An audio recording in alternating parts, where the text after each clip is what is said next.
Hey, welcome to my channel.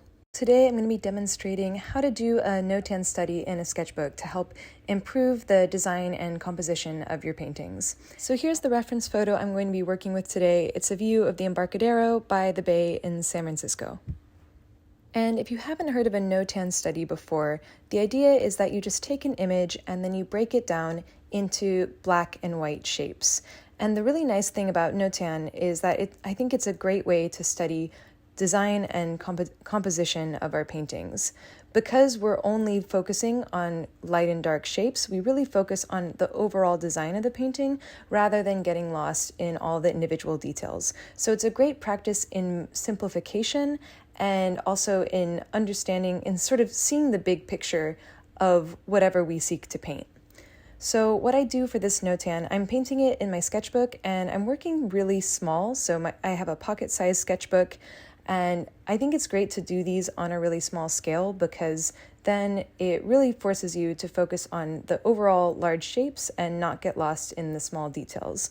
I'm painting this using acrylic gouache, so I usually paint most of my studio paintings in oils, but for these sketches, I like to use acrylic gouache because it dries quickly and it's easy to layer. And so here you can see I'm just using black and white paint, and I start by going in with the outlines of all of the shapes that I'm seeing, all of the dark shapes that I'm seeing in the image. I'm looking at my reference photo and I'm squinting and I'm trying to categorize shapes into dark and light. And here, I think, is where a lot of the subjectivity comes into play because, of course, when we look at the image, none of the shapes are purely black or white. All the shapes are somewhere in between. And so as artists, we get to make the decision, what do we want to group as the dark shapes and what do we want to group as the light shapes? And I think by forcing us to make this decision, it brings a lot of clarity into our work and into the overall design of the painting. As I'm squinting, I'm trying to establish what are the overall dark shapes that I'm seeing and what are the shapes that are light. The dark shapes that really pop out to me are the palm trees. They're getting hit by the sunlight, but they're sort of backlit. They're mostly in shadow. So I'm going to group all of the palm trees into these dark shapes that sort of merge together. If I squint my eyes, I don't actually see the individual palm trees, but instead I sort of see these large black blobs that all sort of merge as the palm trees go into the distance.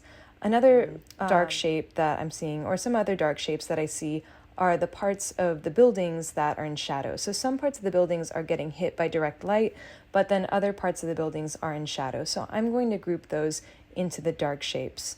Other dark shapes that I'm seeing are the lampposts, so those will also be part of the dark part of my composition. And then the shapes that I'm seeing in light are the shapes of the sky, the parts of the sky that you can see in between the palm trees, and also the street that's getting hit by this bright, direct sunlight. And here I'm trying to focus on the major strong shapes that I'm seeing, so I'm squinting my eyes a lot, and some of the smaller details like windows in the buildings or things that are on the sidewalk or things that are far in the distance, all of those start to merge into either the light shapes or shadow shapes. So I'm not going super into detail, but I'm simplifying a lot of those details away and just focusing on what are the major shapes that I'm seeing.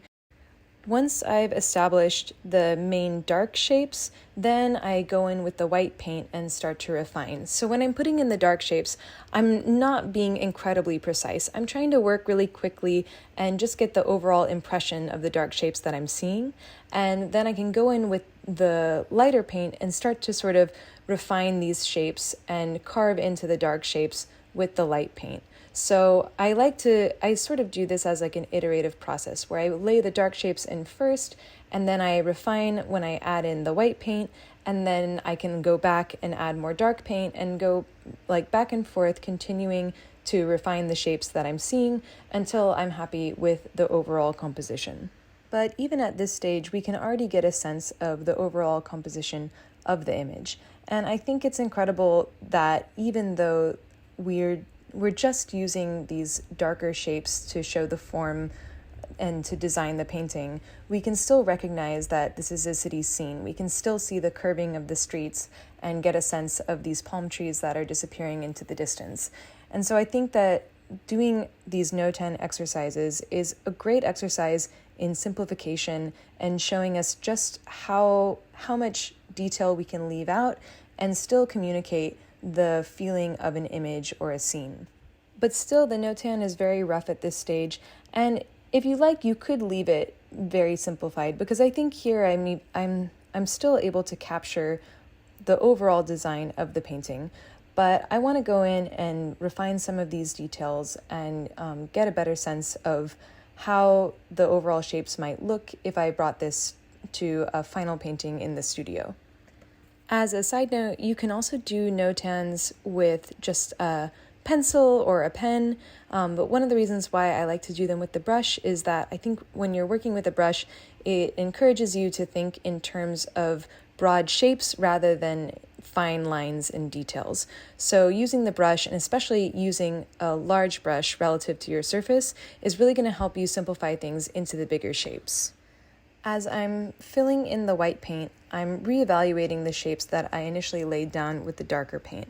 And I'm moving some things. I'm checking if I like the placement of different lines, if I like the weight of the lines that I've added, or if I want to lighten things. And in some cases, I just erase some of the lines that I don't think are working or adding much value to the image.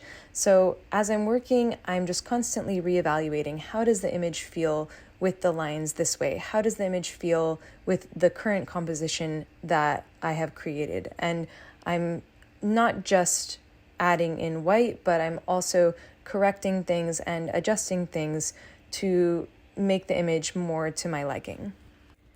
In some parts of the image, I find that I've added too much detail and I can simplify more, and in other parts of the image, I find that I maybe want to add a bit more detail and break up some of the dark shapes that I created earlier.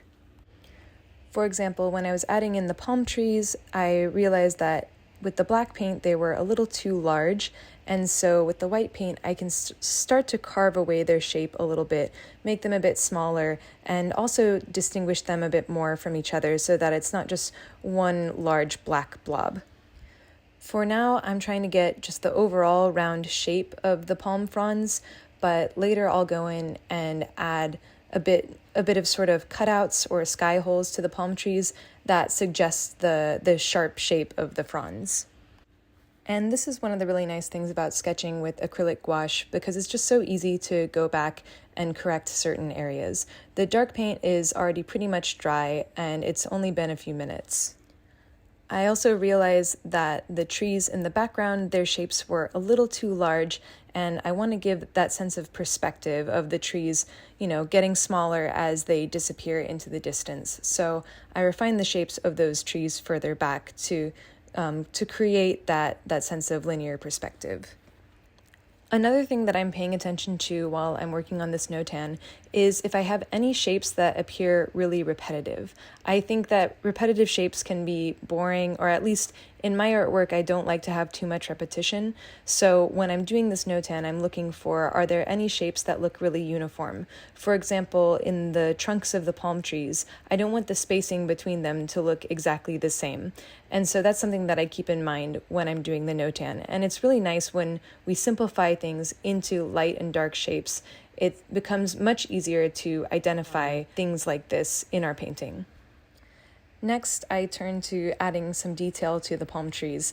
And here I am trying to add as little detail as possible while still suggesting the shape of the palm trees. I think it's very easy to want to make them very jagged and to draw out every single frond, but the beauty of painting is that we can simplify reality and we can suggest the shape of things without drawing out every last detail. And if you notice, when you squint at the reference image or when you look at it in a small thumbnail, actually the overall shape of the palm trees are pretty round and you don't actually see every individual frond. So here with this Notan study, I'm adding just a few details to suggest the fronds without drawing out every single one.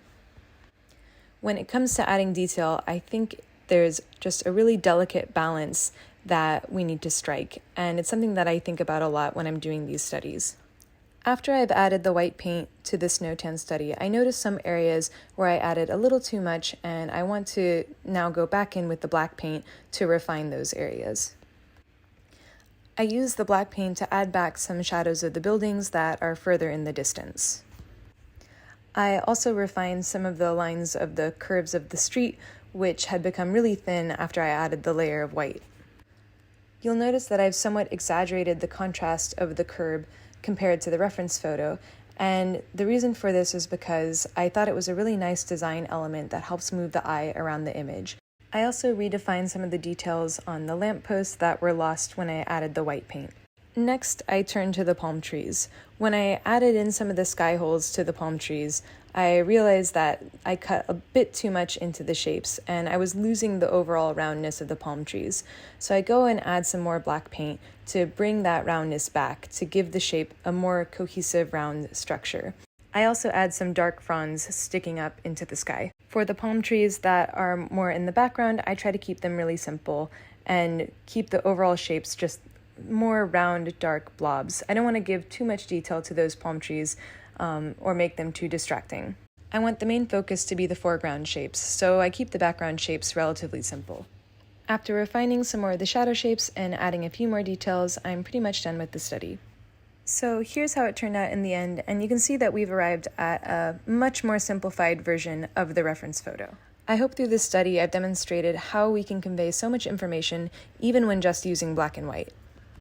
And as I mentioned before, this whole process is really subjective, so you may look at the same image as me but simplify it in a different way. It's all about practicing breaking an image into abstract shapes to convey how you see the world. Anyway, thanks so much for watching. I really hope you liked this video. Let me know what you thought of this video in the comments below, and be sure to tell me if you've done your own Notan studies. And as a quick note, this video isn't sponsored by anyone, but you can support my work by purchasing my paintings at my website below, by joining my Patreon, or by sharing this video with a friend. All of these things really help me out. And as always, a huge shout out to my supporters on Patreon. Thank you guys so much for making these videos happen.